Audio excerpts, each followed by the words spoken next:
Hey, hi and welcome to this webinar where we ask the question, what does the resistance look like in the US?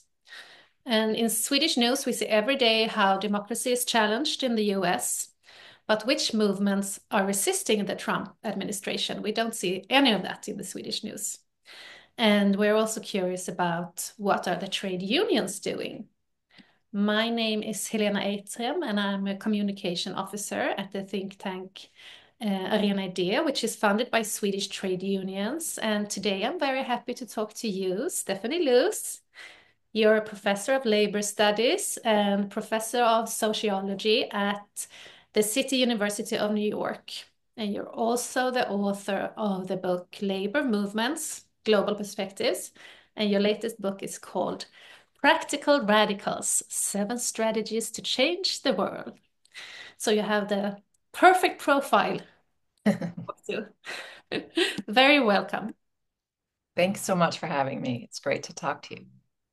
How would you describe the current situation?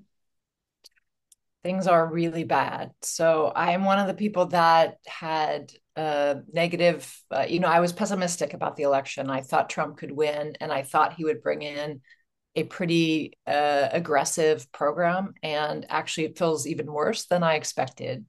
He's really implementing a lot quickly, and we are not seeing as much resistance to that as I had hoped, or as some people had thought we might see. So things are quite serious. I'm so sorry. Well, but you seem to travel a lot and meet different organizations and movements. Who are they and what do they want? Yeah, so I think the news is not reporting this, as you said, but there is tremendous resistance. It's just not getting the attention of the media, and it's not getting the attention of the world. And so far, it's not having huge success in terms of stopping Trump.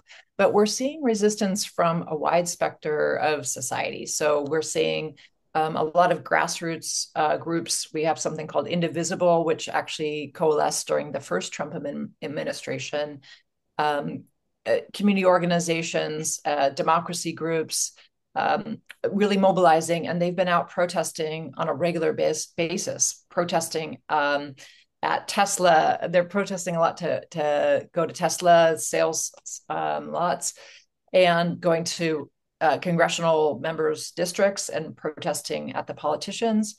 And we're also seeing unions mobilized, particularly around defending federal workers who are under attack, but also defending social services and the kinds of things that are being cut. So defending both their members as well as the things that their members provide to the general public. And you mentioned Tesla. Can you tell us a little bit about the Tesla takedown? Yeah, so the idea here is that, Musk has been given full authority to go after our federal government, and he is just eliminating whole agencies, whole departments, mass numbers of jobs. We've had really the largest layoffs of public sector jobs in perhaps history. And you can see from what he's doing that it is not at all designed at getting at the, really actually addressing budget issues, which he claims. It's not really addressing efficiency issues as it claims, but it's mostly ideological. And so a lot of the resistance has been focused at Musk. People know that Trump is still the main enemy here, but feeling like Musk is a realistic target as someone who can be stopped in terms of what he's doing to attack the federal government. So people are going to their Tesla dealerships on a regular basis and just calling to boycott Tesla, and it seems to be having some impact. We see his stock prices going down, and public opinion about Musk is really low. Yeah. Do you have any other examples of, or let's start with non-participation, or let's start with which kind of methods do the movements use that you meet? Boycott, demonstrations, and what is Yeah, non-participation? right. So far, a lot of the protests are just taking the form of traditional protests of people in the streets rallying, whether it's in front of a senator's house or whether it's just a march in the streets or a gathering. And then some at like Tesla, for example, are calling on people to boycott Tesla. So, some of the social movement scholars are pointing to, we actually have seen twice as many protests in Trump's second administration as we did at the same time in his first administration. So the number of people out in the streets and the number of protests is quite high. Unfortunately, so far it hasn't been directly targeted strategically as a way to really leverage power. I think the Tesla boycott is maybe one example of more strategic, but in order to really start having an impact, we need to start getting a little more focused on forms of economic disruption, such as strikes or workplace slowdowns, more targeted boycotts. Initial calls were to kind of boycott, a whole range of businesses and products that support Trump.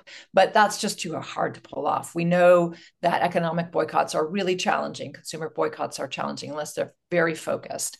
And that's why I think the Tesla one has had some success. There's some talk of maybe boycotting Amazon, which is, because Jeff Bezos has also been supporting Trump. That one will be also hard to pull off because Amazon has such a broad reach in our economy. Yeah. In Sweden, we also experience more oppression against activists, and right wing is targeting civil society and democratic values. And Swedes more and more hesitate to organize and participate in peaceful protests. And are people in the US scared to protests, or what's the vibe? Yeah, so the crackdown on protests actually started before Trump. I would say, starting last year under the Biden administration, particularly around protests around Palestine. And so we saw pretty serious crackdowns, arrests on college campuses, and professors being fired. And so there's a real culture of fear in certain circles of people who had been protesting against Palestine in the past year. And that was even in democratic states or democratic cities, such as my own New York City, where there was really violent police repression at these protests. So there's some fear there, and there's fear amongst immigrant communities because we're already seeing the Trump administration target immigrants for deportation. Many who have green cards, who are here with documentation, are here legally, but they are using, old laws, or they're actually just violating the laws and saying they're making a mistake and kidnapping people, detaining them, deporting them without due process. So that certainly creates a culture of fear. And so that is a problem. And it's so there are people mobilizing to protect immigrants, to protect protesters. But on the other hand, lots of people are not afraid. They're still going out, and they're saying, well, we don't have a choice but to go out and defend these people and speak on behalf of the people who are afraid. Like, yes, we want to protect them, give them the safety to stay at home, and we'll go out and protest against these unlawful deportations. Yeah. So something I think we in Sweden could learn is to build alliances between civil society and whatever it is. What kind of alliances do you see between different movements? Yeah, and so this is an interesting moment because a number of the people who've been kidnapped or deported or detained are being charged with, supporting terrorist organizations because they were speaking in favor of Palestine. So obviously those charges are not true. But what it does is it's linking the pro-Palestine movement with the immigrant rights movement and the labor movement, because quite a few of these people being arrested or kidnapped are also union members. And so that alliance, just even in the last week, we saw a big sweep of people who are union members and also being charged with so-called, supporting terrorist causes.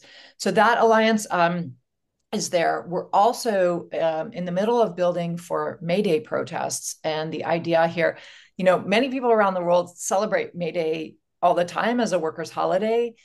May Day started in the US, but is not celebrated here traditionally as a labor holiday. It's been sidelined due to anti-communist or anti-left traditions.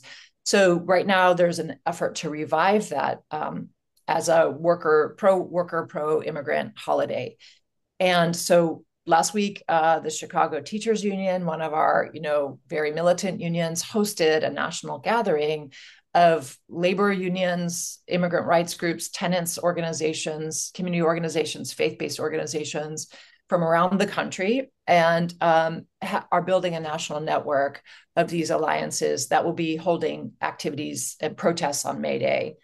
Some of those protests will just be a standard march and rally. In some places, workers are planning to strike or engage in workplace activities like we call work to rule or work slowdowns.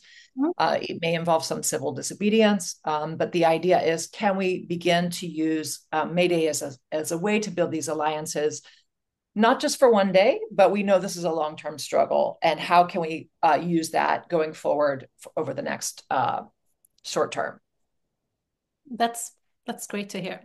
Yeah. And that is connected to my next question, because these movements and struggles have been around for a long time, often many decades. But how does the Trump presidency impact these movements in terms of demands and messages, urgency and popularity? Yeah, what's so hard right now is that the Trump administration is using a deliberate strategy of creating chaos.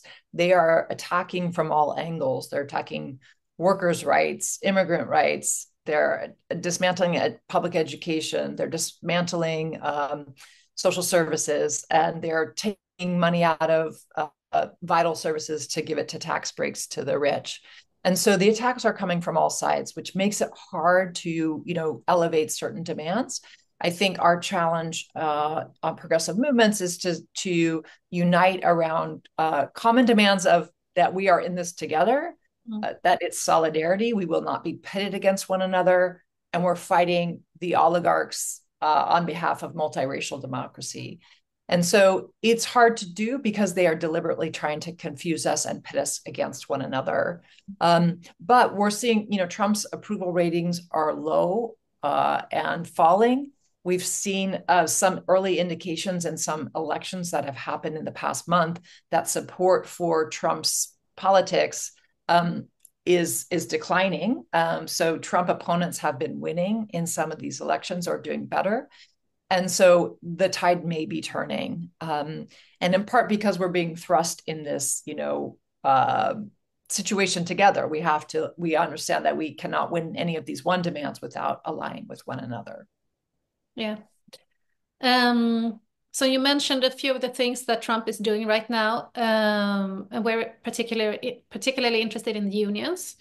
So in short, what has the Trump administration done to undermine the unions? So the first thing is he's gone after our National Labor Relations Board. That's the board that oversees union elections and union grievances. It just administers our main labor law policy. He fired the head of the NLRB and one of the main members of that board. Interestingly enough, two women, one of them a Black woman, that was fired unjustly. And right now the board doesn't have a majority, so it can't even process any cases. So that kind of puts a hold on any kind of hearings around when employers violate the law, for example. That's in the private sector. He's done similar things with the federal, the boards that oversee federal workers. He has issued executive orders that just actually nullified the collective bargaining agreements of federal workers. Over 700,000 federal workers have just basically lost their union overnight. And so this is a direct attack on the rights to unionize and the rights to engage in collective bargaining. So just like that, everyone from, the TSA agents in the airports to, federal engineers, people who work in agencies, they no longer have collective bargaining rights. Now, many of these steps are being challenged in court. There's a lot of back and forth about that, but it's very hard to keep up with the courts. Even if Trump loses, it goes up to the next level, and the fear is this could go all up to the Supreme Court, which is historically, or recently been very aligned with Trump. Yeah. And then the other thing is just firing all of these public sector workers, and that's a direct attack on labor. These are union members for the most part, or workers in general. So those are some of the things he's doing. There's a long list of other things they plan to do. They want to challenge in his mandate for leadership. It calls to question even the rights of any public sector union, to say that it violates the Constitution. They are looking to do things like eliminate our prevailing wage laws. They are not Trump directly, but Trump supporters in the states. They are weakening child labor laws. Florida is like lowering the age for children to work, eliminating things like water breaks and time off for child labor. They are looking to weaken our occupational safety and health agency and laws. So it's really a pretty extensive attack on workers' rights and union rights. It's quite drastic. And this sounds like a train that like can't be stopped, but what are the bumps in the road at least? Like, yeah. So there is one strategy the unions are taking out of lawsuits, and that's okay to do that. That might have some victories. The other strategy is the United Auto Workers has been talking about calling for a general strike. However, they had talked about it in 2028. They are aligning their contracts. The big three automakers are all aligned to expire then, and a number of large unions, the teachers union, the postal workers union, are also aligning contracts. So in 2028, if Trump, for example, says he won't step down, or if the Democratic Party promotes a very conservative anti-union candidate, there's this leverage here around May Day 2028 to launch this general strike. Other people have said we can't wait till 2028. We have to do that now. We have to start planning for major strike activity much sooner than that. So some unions are talking about that. The the flight attendants union says, like, let's do that now. We know these are hard to pull off in the United States. We don't have a strong tradition of that as some other countries do. But for example, there are organizations like doing that training right now. How do you engage in a strike? How do you engage in a walkout? How do you engage in workplace activities? And so that conversation is, happening. So those are some of the strategies that people are talking about in this moment. if we take one step back, because I remember during the Kamala campaign, one union didn't endorse her, and another union has kind of praised the tariffs. Yeah. So, are the unions united against Trump? And if yes, how likely is it that they will stay that way? Yeah, so there are a couple of challenges in uniting the union movement. The one about the United Auto Workers has come out in support of the tariffs, and this is a challenging stand, obviously, because it is against the interests of unions in other countries. And many people think it actually will come back to hurt even American workers as well. So it's a complicated stand. The union has not endorsed Trump himself and still continues to say Trump is a target. They are saying that tariffs alone won't work, that tariffs have to be combined with a much more comprehensive industrial policy that includes penalties for corporations who move jobs, who close plants. They have to have strong labor law enforcement. So their endorsement of the tariffs is qualified. And they still call for dramatic actions against Trump, such as this general strike. There are other unions that have given some support to Trump, or at least have aligned with him in certain ways. And then I would say the vast majority of the problem is just the unions who are quiet, who are not pro-Trump, but they're not strongly anti-Trump, because in part a lot of their members voted for Trump. Yeah. And they are trying to figure out how to navigate how do they as a union take a stand that represents their full membership, at the same time acknowledging that Trump is attacking the union movement overall. So some unions may try and cut a deal with Trump. Some unions may just stay relatively quiet and try and stay out of the crosshairs. So there are a number of us who are pushing hard to get a stronger alliance of union leaders who will take a stand and be bold and speak out. And that number is growing. And that's good to see, because particularly as Trump attacks the unions more and more and does things like kidnap union members, we are seeing more union leaders willing to step up.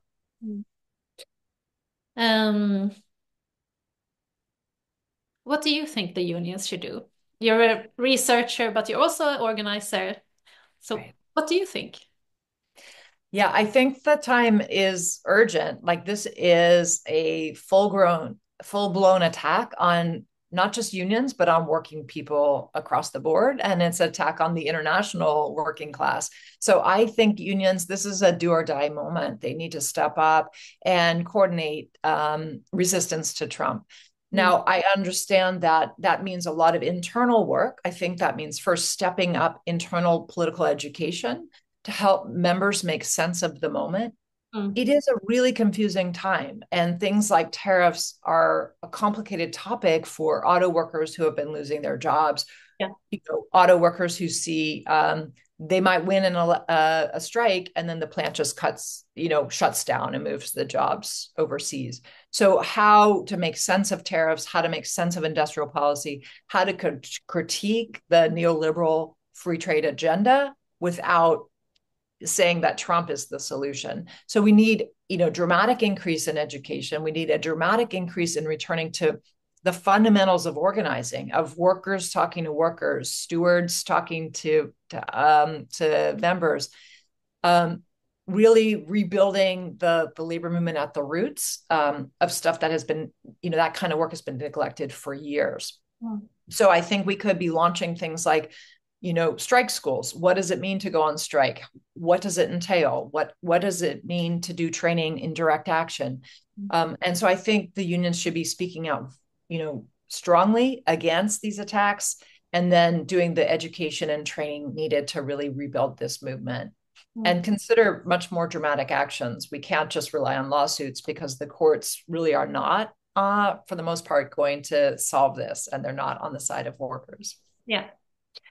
I recognize so many things that you're describing that are similar in Sweden, but on a smaller scale. So I have two questions now. One is like, how can we learn from each other? And how can we in Sweden support democratic movements in the US in general and labor movements in particular? Yeah. Well, I will. So in terms of the second one, I think right now we're being pulled into a nation versus nation fight. Trump is attacking other countries and saying they are the enemy. And I can understand the impulse of other countries to respond back in a national fight. But I think historically, whenever we've had a nation versus nation fight, working people suffer. It doesn't turn out well. It often results in war, or it results in, mutual destruction. And so I think the more we can understand and frame this as a global fight against authoritarians and a global fight against billionaires and oligarchs, it unites our struggles. We're fighting that in just about every country. And so, here in the United States, I don't see my fight against Mexico or against China or against Canada. My fight is against the authoritarian movements and the oligarchs in all of those countries. And so I think, to the extent we can engage in maybe using our leverage, economic boycotts, strikes, protests against the billionaires who are supporting these regimes, is a valuable tool. And that Musk is a natural target. Tesla is a natural target. Amazon might be another target. I think fossil fuels are an industry that's supporting these regimes. And so uniting our global struggles against these industries and oligarchs and authoritarians is one way to go. I think other people, have asked, should we be boycotting the U.S., like not coming to the U.S.? And I think the U.S. tourist system and immigration system has always been discriminatory. It's always been racist from the start. And that's becoming increasingly so. And it's being enforced arbitrarily and in a terrifying way. And so I think it makes sense if people say, I'm not coming to the US for now, out of solidarity with those who are being discriminated against. That makes sense to me to boycott the US in that way. It's not so much boycotting the American people or the United States as a country, but it's boycotting a racist and discriminatory system. And it also puts political pressure on politicians in the states that will suffer from the loss of tourism and those dollars. So I think we can support one another by building these multiracial democratic movements in all of our countries. The more that the Swedish people can maintain your system of social democracy and hold it up as an alternative to authoritarianism, that's a guiding light for the rest of the world. And that, strong labor movements and strong democracy movements in Sweden empowers all of us. And so I think that is something we can really, do to help one another.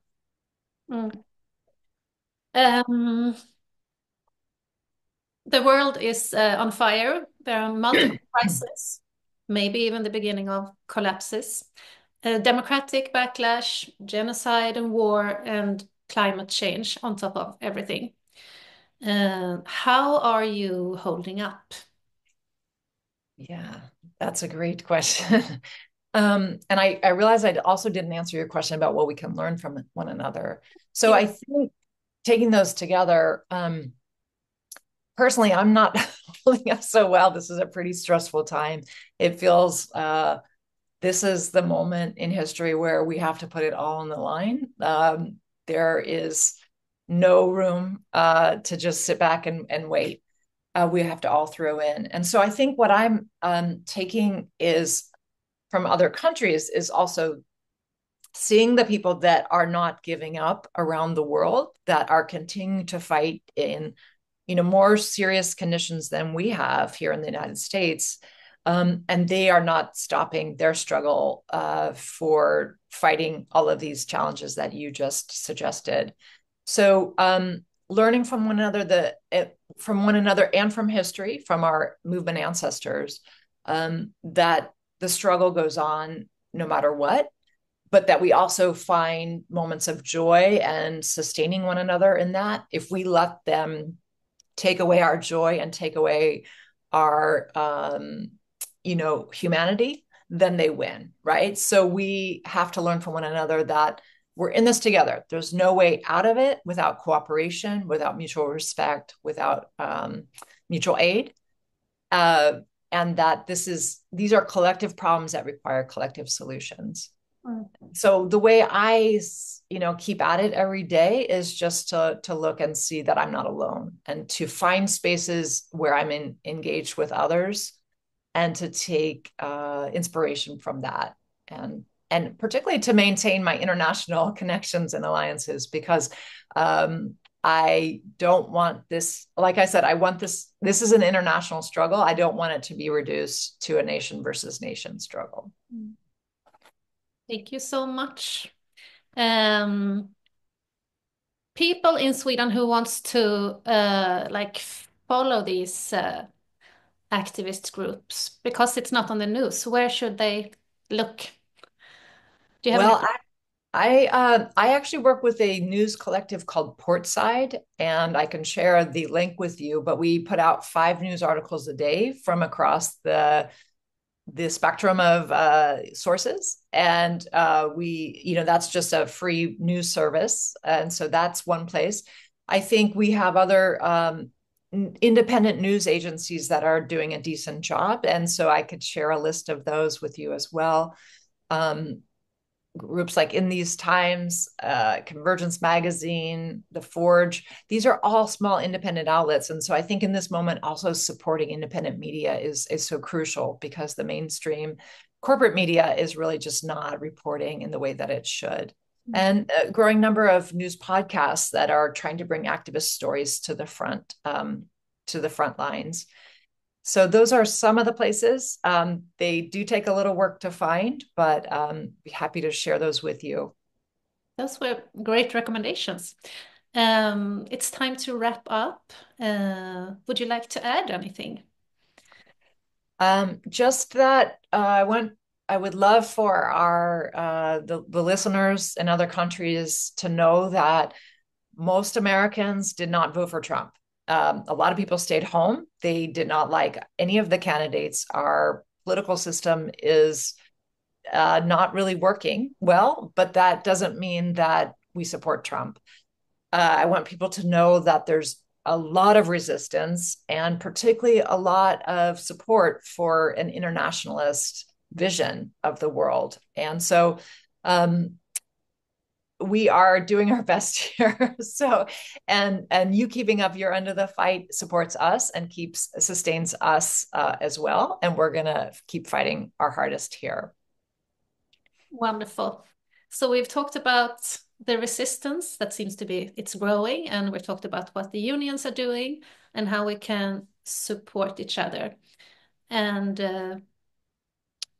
what I take with me is it's time to get organized in unions and in your community and keep up the international networks.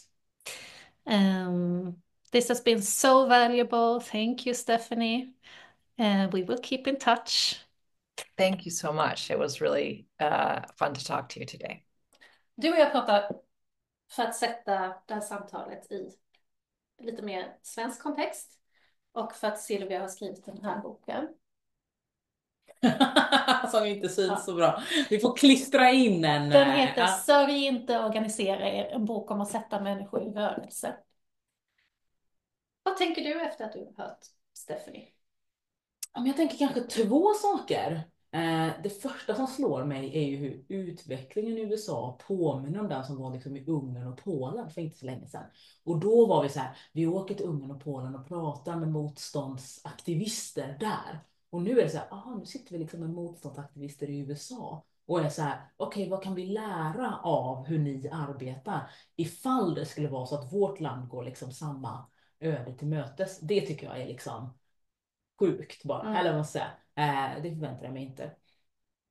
Men sen är det just det här, kanske att jag tar med mig mycket det här som du och hon pratar om kring vilka rörelser som nu allierar sig med varandra och hur de liksom kämpar för att göra motstånd. Alltså både då fackföreningsrörelsen, liksom Palestinarörelsen, liksom migrantvänliga rörelser, liksom, och hur de nu har liksom börjat join hands eller liksom sådär för att jobba tillsammans. Men sen funderar jag också på det som hon pratar om. Okej, vad behöver vi göra nu då? På tal om liksom, den här boken då. Vad behöver vi göra nu då för att vi ska få människor med på tåget? Ja. Och då är det så här, vi behöver ha studiecirklar. Vi behöver lära folk liksom sina rättigheter. Vi behöver lära folk om vilka reglerna är på arbetsmarknaden och hur man kan sätta sig upp mot det om man tycker att det är på väg åt fel håll. Vi behöver ut och prata med människor. Vi behöver ses på gator och torg. Förstår du? Man bara, just det. Det är liksom det pappersarbetarna gjorde 1889. Du vet, som vi behöver bara köra den igen.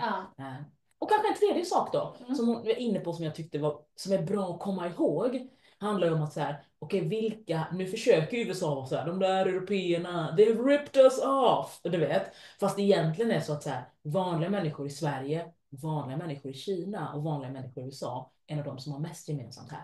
Det är liksom vi ska nog komma ihåg att de försöker säga så här, Kina är skräp, du vet, USA är skräp. Man är så här, du vet, gå inte ner i det där liksom hålet. Det finns inget gott som kan komma ur ett sånt nationalistiskt hål. Så det är liksom tillbaka till den här gamla arbetarna förenen eder, du vet, internationalismen ska segra. För att vi har liksom inte så mycket att vinna på att vara så här, det är liksom vi mot amerikanska industriarbetare eller amerikanska liksom, Amazon-arbetare eller vilka det nu skulle kunna vara, utan snarare har alla vi ganska mycket att vinna på en liksom världsordning som respekterar mänskliga rättigheter till exempel, eller arbetares rättigheter eller migranters rättigheter.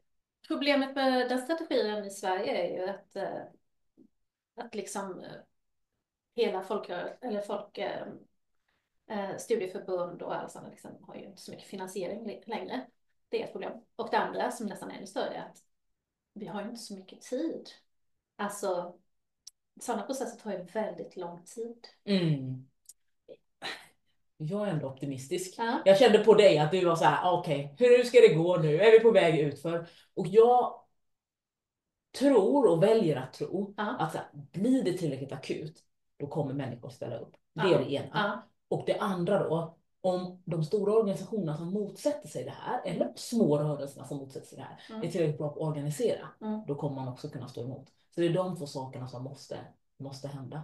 I arbetet med den här boken så har jag kollat på en del liksom forskningsstudier och sådär. Bland annat en då från några forskare, civilsamhällesforskare på Marie Cederschiöld högskola. Och när de tittar på hur människor engagerar sig ideellt över de senaste, 33 åren, då är det så här stabilt, varannan svensk. Ja, stabilt. Förstår du? Det är ju väldigt hoppfullt. Och lägger liksom så här 10-14 timmar i månaden typ på att göra det. Och det är liksom en stabil, och så finns det några som lägger skitmycket tid som är liksom såna här backbones, liksom, ryggraden i civilsamhället. Och den siffran som ökar är de personerna som engagerar sig någon gång bara. Och kan vara så här, men jag kommer att göra den här grejen, jag kommer med att komma på den här demonstrationen. Eller så då gäller det att någon ställer frågan till dem. Men precis. Vill du följa med på torsdag? Ja men precis. Så att jag tycker ändå att det finns en ganska stor potential. Det finns en liten grupp människor i Sverige, 15% säger jag skulle aldrig engagera mig ideellt. Okej, skit i dem då. Men du vet, de 5% som engagerar sig och de 35% som inte engagerar sig men som inte heller säger att de inte tänker göra det. Ja men du vet, där har vi vår lilla liksom pool att gräva över för att rädda demokratin. Eller vad man nu tycker att man vill göra som känns viktigt. Ja men den låter bra. Den tycker du känns viktig. Ja, man får så många tankar. Jag trodde att Stephanie skulle prata mer om liksom community organizing.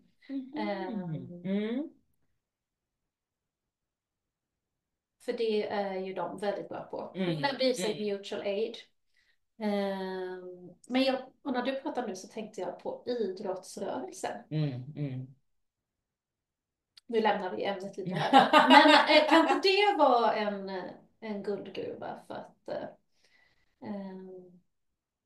för att stå emot en sån här utveckling menar du? Jo, absolut. Jag tror att allting som bygger, du vet, samhällsgemenskap, allting som bygger att människor får bara göra praktiska saker tillsammans med andra och allting som är så här, just det, alla de människorna har varandras telefonnummer och e-postadresser.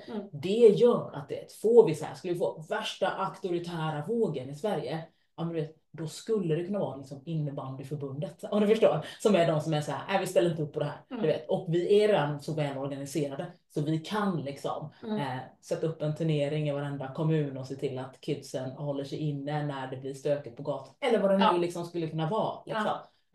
Så att jag tror inte idrottsrörelsen ensam kanske inte löser det här, men det är absolut så att jag tror att samhället gynnas bara av att människor har kanaler vid sidan om liksom staten och sina arbeten och kommersiella intressen där man kan samordna sig eller organisera sig eller bara mötas över liksom gränsen. Har du något mer du vill ta upp som du tänker på? Och det var så mycket saker som ni pratade om.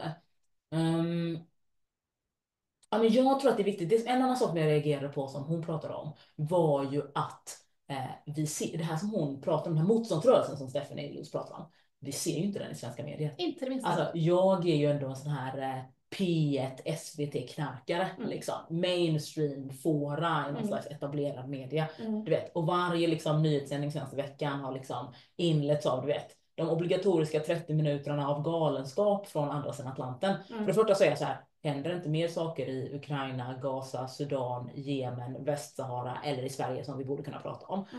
Men, och när vi hör om nyheterna från USA, då är det så här, du vet, Fouad Youssef i SVT som bara, det är åt skogen. Han står och ljuger här på en pressträff. Och liksom, vi hör ju inte så här, okej, här är människor som faktiskt organiserar sig för att göra något annorlunda. Och det påverkar ju hur vi tänker och hur vi mår. Och där tänker jag att det är viktigt att liksom ta vara på de här tipsen som hon delar med sig. Att försöka liksom vara så här, okej, gå inte ner i den här geggan av liksom poop. Utan försök att lyfta blicken och se och mata dig med sådana saker som faktiskt ger dig liksom hopp och inspiration om att motstånd är möjligt. Vad bra. Då tycker jag vi stannar där. Motstånd är möjligt. Tack Silvia. Det blir bra.